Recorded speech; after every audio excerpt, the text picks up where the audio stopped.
Amara locked herself inside the small room while her hands trembled around the birth certificate. The document carried her name, but the parents listed were strangers. She checked again and again, convinced exhaustion was confusing her eyes. Outside, she could still hear her mother moving around the house.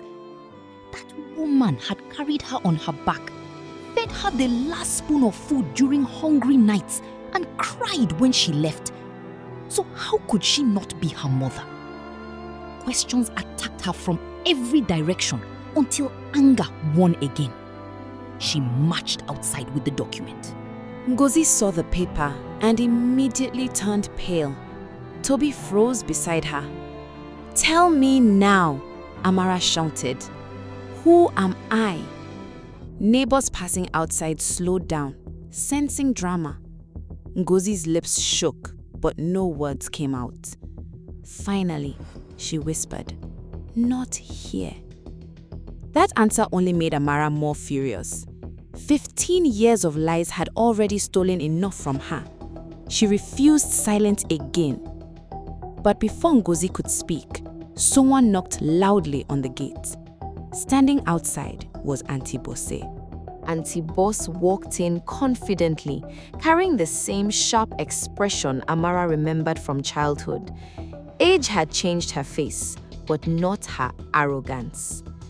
"So, the rich girl finally came back," she said with a smile that immediately irritated Amara. Ngozi looked terrified seeing her.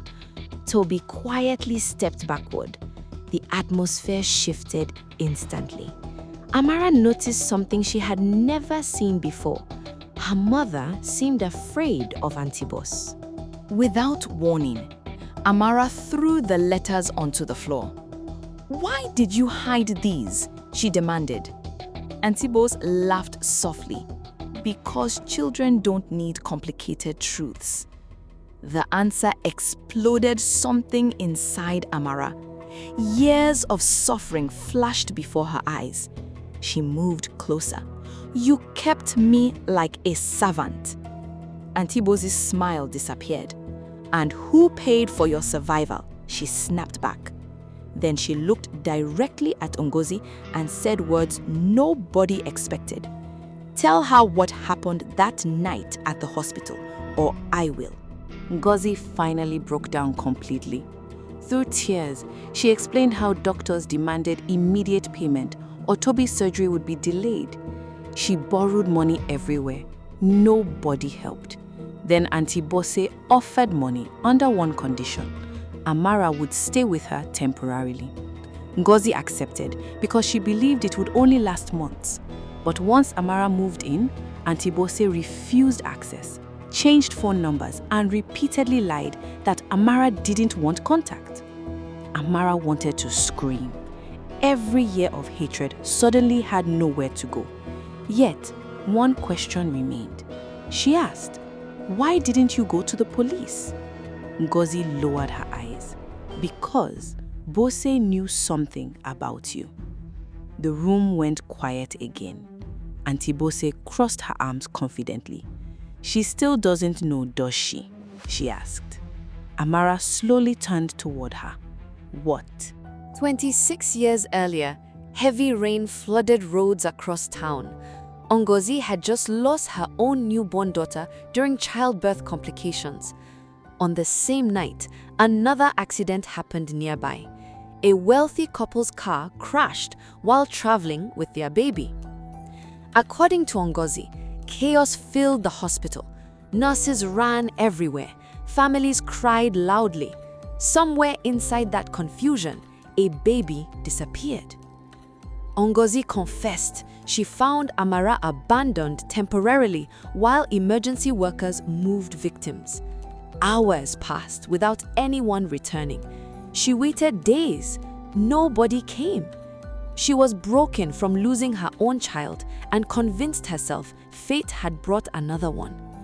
She cried, "I didn't steal you, I raised you." Amara struggled to breathe. Her whole identity shattered again. Then Auntie Bose added quietly, "Your real parents never stopped searching." Auntie Boss reached inside her bag and removed an old bracelet. Amara recognized it immediately. She had worn it as a baby in old photographs. "I kept this because I knew one day it would matter," Boss said. Surprisingly, she looked less cruel now, more guilty. She admitted discovering the truth years earlier through hospital gossip and old records. Instead of exposing it, she used it as leverage over Ngozi. The room filled with silence. Then, Toby suddenly exploded. "You ruined everything," he shouted at Boss. For years, he had known pieces of the truth, but never everything. His guilt finally surfaced openly. He confessed that hearing Amara cry after being taken away haunted him every day. Amara looked at the brother she blamed for years and saw something unexpected. He had suffered too. The next morning, Amara could not stay inside the house. She needed proof. Using old hospital records and connections from her business life, she started searching names connected to the accident. Hours became days. Finally, one record matched. A wealthy couple had indeed lost a child during the exact period. But another shock waited. The father was dead. The mother had spent years funding charities dedicated to missing children. Amara stared at articles and photographs online. This woman looked strangely familiar. Before contacting anyone, doubt entered again. What if finding them destroyed the only family she truly knew? Eventually, curiosity defeated fear. Amara arranged a meeting at a quiet restaurant. When the older woman entered, both froze instantly. Their eyes matched almost perfectly. The woman, Mrs. Harrison, started crying before sitting down. She explained spending years following false leads and private investigators. Amara expected magical reunion feelings. Instead, confusion remained. Mrs. Harrison spoke warmly but felt like a stranger. Near the end of the meeting, she removed old photographs from her bag. One picture showed baby Amara wearing the exact bracelet Bosi kept. Proof finally existed. Yet, while leaving, Mrs. Harrison asked softly, "Does the woman who raised you know you came?" Amara simply nodded. Returning home became harder than meeting her biological family. Ngozi sat outside peeling vegetables quietly. She looked smaller somehow. For the first time, Amara noticed how old poverty had made her. They sat silently for several minutes. Then, Ngozi finally spoke. "I knew one day you might leave me." Amara looked down. "You lied," she answered. Ngozi nodded slowly. "Yes, but I loved you truthfully." That sentence hurt most because it sounded real. Biology suddenly felt less simple than pain. Just when peace seemed possible, Toby collapsed again. Old complications from childhood treatment had returned. Doctors explained another expensive procedure might be necessary. History repeated itself cruelly. This time, however, things changed. Without hesitation, Amara handled hospital bills immediately. Sitting beside Toby's bed, she realized something painful. Despite everything, he was still her brother in every way that mattered. Toby grabbed her hand weakly and whispered, "You came back anyway." Before leaving town permanently, Auntie Bosse requested one final meeting. Amara almost refused, but curiosity returned.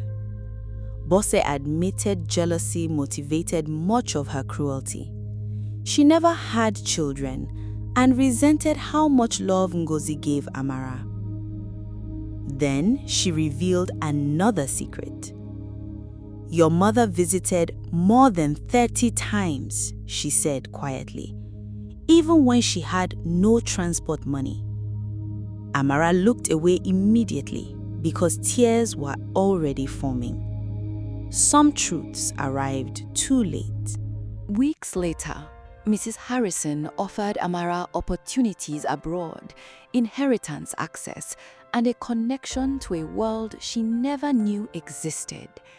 Everything poor little Amara once dreamed about stood within reach.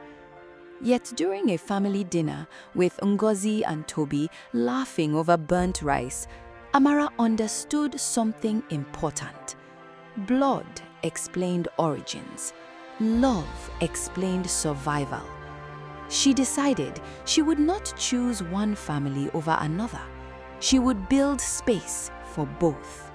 Months later, Amara renovated the old neighborhood house completely. Children played outside, while neighbors gossiped happily about miracles. Ngozi no longer sold food under harsh sun. Toby recovered slowly.